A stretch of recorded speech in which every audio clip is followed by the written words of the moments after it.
नमस्ते मित्रों, ये है पेज नेटवर्क। मैं हूं प्रदीप हंडू। आशा करता हूं कि सब राष्ट्रवादी भाई बहन सुखी होंगे, प्रसन्न होंगे। आज हमारी आपसे विनती है कि हमारे चैनल को सब्सक्राइब कीजिए, वीडियो को लाइक कीजिए और शेयर करना ना भूलें। इस वक्त जो दुनिया में, सारे संसार में हॉट टॉपिक है वो है ईरान अमेरिका इजराइल का जंग। इस जंग में ऐसा हुआ कि समझ में नहीं आता कि कौन जीत रहा है कौन हार रहा है। अमेरिका को लग रहा था कि अगर हम टॉप लीडरशिप ईरान की ख़त्म करेंगे तो ये दूसरी जो लीडरशिप वो हमारे सामने घुटने टेकेगी और हम नई रेजीम यहाँ पर कायम करेंगे। लेकिन ऐसा नहीं हुआ। अमेरिका ईरान की मेंटालिटी को नहीं समझता। ईरान का जो खास तबका है, जिनको वेस्टर्न लोग टेररिस्ट भी कहते हैं या एक्सट्रीमिस्ट कहते हैं, इस सिलसिले में संसार के लिए ये हालत हो गई कि तेल के भाव बढ़ रहे हैं।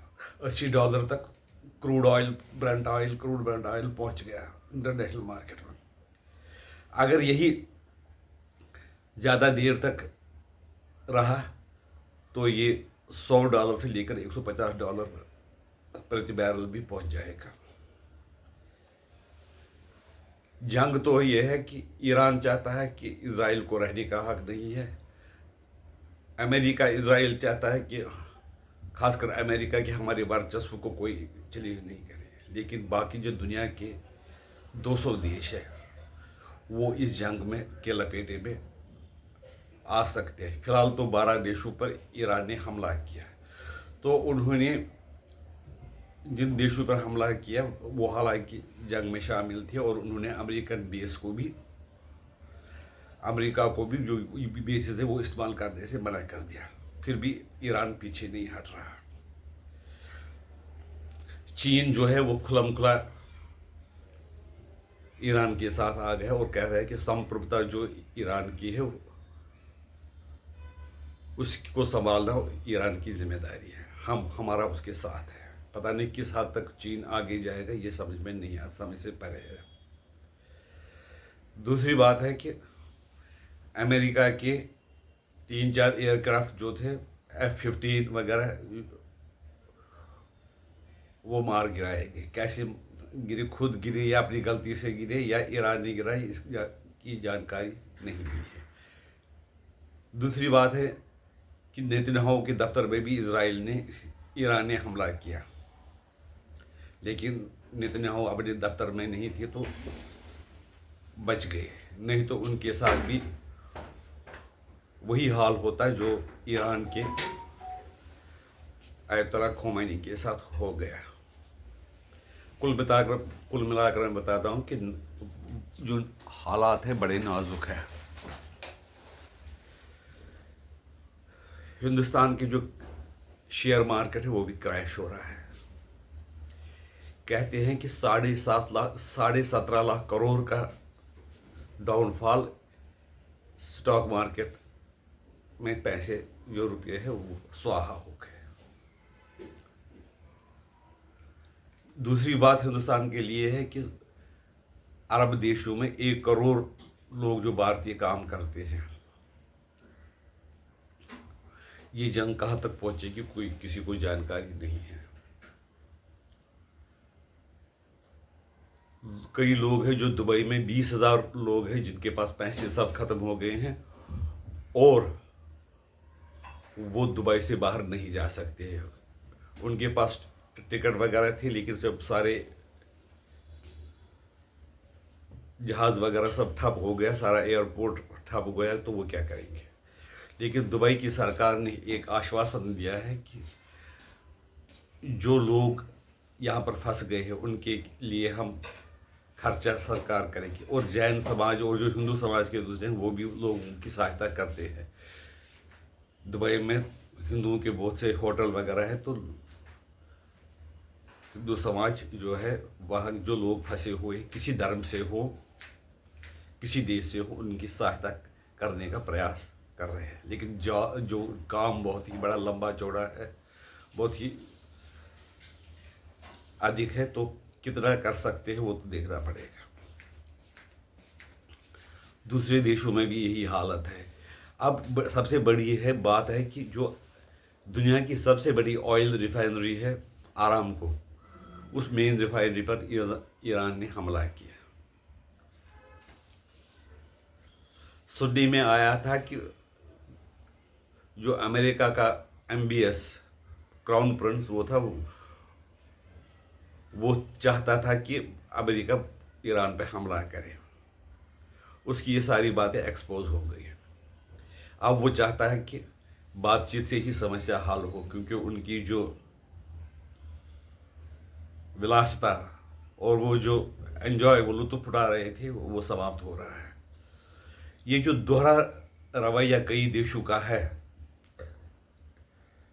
ये ज़्यादा खतरनाक होता है जबकि जो सामने आते हैं उन देशों से। इस सिलसिले में पाकिस्तान का नाम लेना बहुत ज़रूरी है।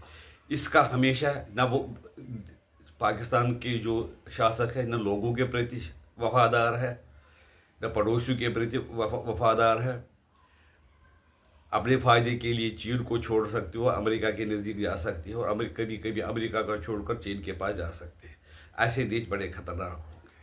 लेकिन ये ईरान जानता है कि पाकिस्तान का ये जो दोगलापन है ये चलेगा नहीं। लेकिन उनको पता है कि अफ़गानिस्तान उनके साथ डील कर रहा है, और कुछ समय में जो वहाँ के बलोच विद्रोही और बाकी दूसरे लोग हैं वो पाकिस्तान का हिसाब किताब करेंगे। कुल मिलाकर जो ये ईश्वर से हम प्रार्थना करनी चाहिए कि ये जो जंग है, ये युद्ध है, जल्दी से जल्दी समाप्त हो, ताकि लोग चैन की सांस ले सके।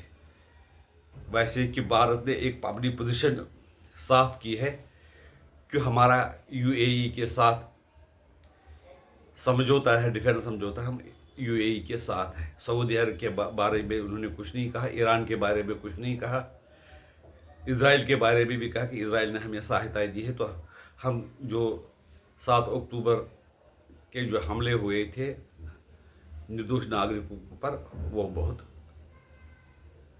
निंदनीय है। इतना ही नहीं,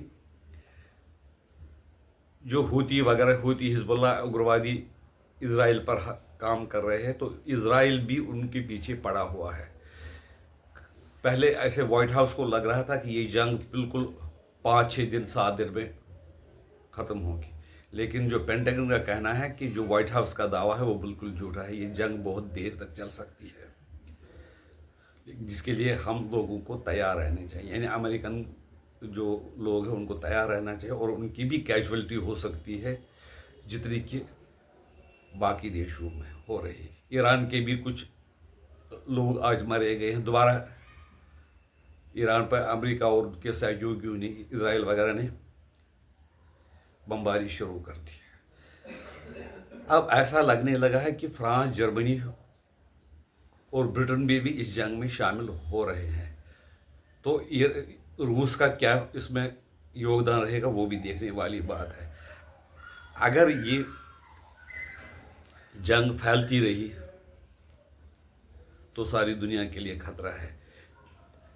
लेकिन ये एक बात समझने वाली है, खाली जंग मिसाइल से हमले करने से या